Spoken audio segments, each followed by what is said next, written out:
Welcome to దృశ్యం news. Nizamabad police commissioner P Sai Chaitanya ఆధ్వర్యంలో 150 సంవత్సరాల వందే మాతరం గీత ఆలాపన వేడుకలు శుక్రవారం ఉదయం పోలీస్ పరేడ్ గ్రౌండ్లో ఘనంగా నిర్వహించబడ్డాయి.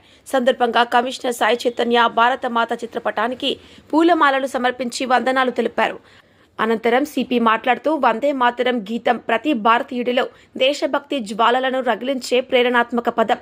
బంకిం చంద్ర చట్టోపాధ్యాయ రచించిన ఈ గీతం మన స్వాతంత్ర్య సమరయోధులకు నినాదం కాగా నేటి యువతకు దేశప్రేమ, ఐక్యత, కర్తవ్యనిష్ట వంటి విలువలను అందిస్తోందని పేర్కొన్నారు.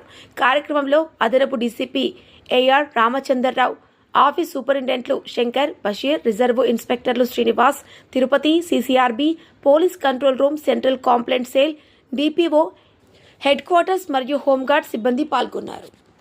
వందే మాతరం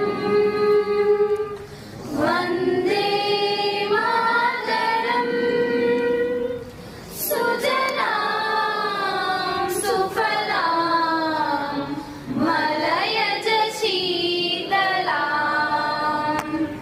శస్యశ్యామలాం మాతరం వందే మాతరం శుభ్రజ్యోత్స్నా పులకితయామినీ పుల్లకుసుమితా ద్రుమదల శోభినీ సుహాసినీ సుమధుర భాషినీ సుఖదాం వరదాం మాతరం వందే